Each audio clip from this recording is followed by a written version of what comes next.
inkastoo maanta shacabka Soomaaliyeed ay ka wardhoorayeen in la soo gabagabeeyo shirka wada tashiga ee u dhexeeyay musharaxiinta u taagan qabashada xilka madaxweynaha Soomaaliya maadaama wajigiisa saddexaad shirkani uu galay shirka waxaa ka qayb galay maanta xubno ka tirsan labada gole ee dawladda Soomaaliya iyo sidoo kale gudoomiyaha golaha aqalka sare Cabdi Xaashi Cabdullaahi iyo mas'uuliyiin kala duwan oo shirkani lagu casuumay shirka ayaa inta badan diiradda waxaa lagu saarayay arrimo ay ka mid yihiin doorashooyinka dalka iyo walwalka xilligan ay qabaan musharaxiinta u taagan qabashada xilka madaxweynaha Soomaaliya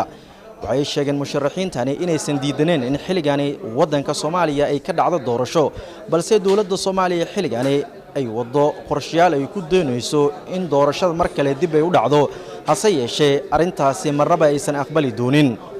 gabagabadii shirka waxaa halkan shir jiraayid ku qabtay Daahir Maxamuud Geele oo ah musharax u taagan qabashada xilka madaxweynaha Soomaaliya waxa uu sharaxay ujeedka shirka saxaafadda daadihiyo waxaan rabaa inaan idin siiyo briefing yar oo ku saabsan shirkii halkan aan ku lahayn maalintiisii saddexaad galay shirka dadka shir haddaan u magac bixiyo waa labeen siyaasadeedkii qaranka Soomaaliya 30 sano ee ugu dambeysay oo yeeshay madaxweynayaal hore madaxweynayaal maamul goboleed xildhibaano diblomaasiyiin ama safiir wasiiro murashaxiin hore kuwa hadda ah ayaa meeshan ku shirsan marka waa shirka labeen siyaasadeedka Soomaaliya ugu muhiimsan ee meeshan lagu qabanay saddexdii maalmood oo tagtay shirka waxaan ka hadlaynaa arrimo fara badan la soo koobi karo la fidin karo haddii la soo koobo badbaadinta geedi socod siyaasadeedkii Soomaaliya ay lahayd ay kaga guureysay dictatorship iyo fawdo ay kaga guureysay soona bilowday ama dib u soo bilowday 2000 sanadii 2000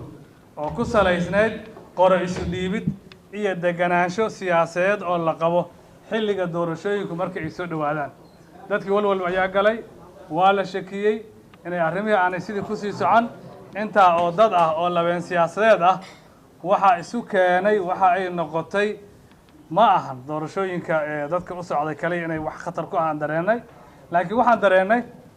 dadkayna doorashadii gafto macnaheedu waxa waaye dimuqraadiyadii oo duleeshato macnaheedu waxa waaye dalka isla socodkiisa oo dhaawacmo macnaheedu waxa waaye amniga iyo dhaqaalaha iyo isla jirkii iyo badqabka bulshada Soomaaliya dhaawacmo macnaheedu waxa waaye dadka hadda jira dhibaato ka gudubto oo jiilasha soo socod u gudubto inaan galno arrimaha anagu ka hortagayno ayaan shirkan isku nimid wax badan baan ka doodnay runtii waxaan wax ku rabnay waxay ahayd tahayna nabad waxaan wax ku rabnay waxay tahay doorashooyin nabad ku dhaco waxaan wax ku rabnay waxay tahay Soomaaliya oo dhibaato aanay ka soo gaarin faa'iido ka soo gaarto xilli doorasheedka iyo xaaladihiisa arrimahaas oo idin ka shiraynay dadkii bulshada annaga naguma koobnaan waxaan u yeernay bulshada qaybaheeda kala gedisan oo iyagu horeeyaan odayaasha dhaqanka runtii xaalka dalku maraya warbixin ka siinay aragtidana waan wadaagnay waxaan idin xaqiijinaa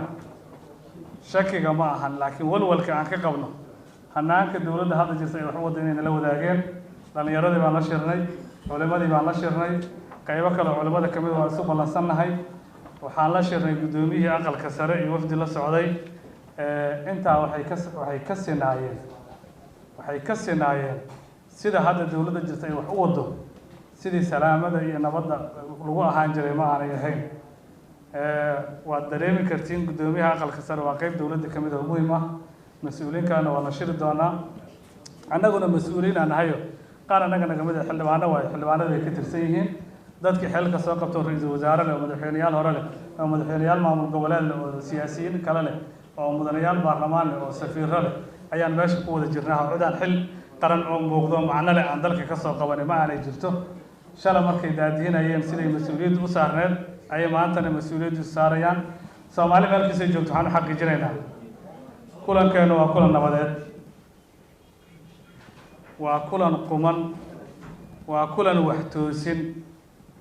waa kulan wixii lagu heshiiyay inay meel maraan ah dastuur ugu horeeyo shuruucda ay ku xigto hanaankii doorashada lagu heshiiyay ugu dambeeyay dawladda waxaan u jeedinaynaa dadaalka nabadeed doorashada xurta ah waan halkan ugu shirayno abaabulka colaadeed ee ka dhanka ah ay wado inay joojiso. waxaa ka xunnahay waxay ahayd ammaanka iyo amniga iyo doorashooyin dabacsan inay hormuud ka noqoto. haddii ay weysay annaga ayna mudatay dejinta iyo dabcintii iyo dadka isu keenidiisa inay colaad hurin nagala hor timaado ma ahan.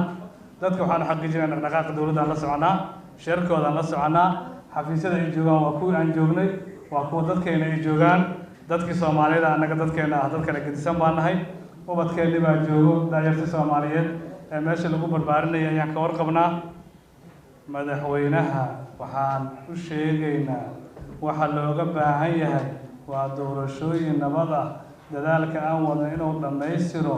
ha laga joojiyo xafiiska ugu sarreeyo iyo xafiisyada ka hooseeya ka shidaal qaato colaadda laga hurinaayo. waa mahadsantihiin. asalaamu calaykum.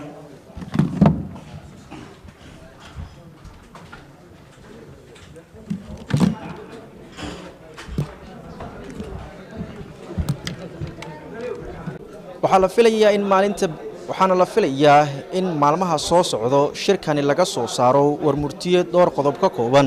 iyadoona shacabka Soomaaliyeed ay ka wardhoorayaan shirkani wadatashiga ay musharaxiinta ku qaadanayaan magaalada Muqdisho iyo waxyaabaha ka soo bixi doona. Cabdiraxmaan Waaberi, Somali News TV,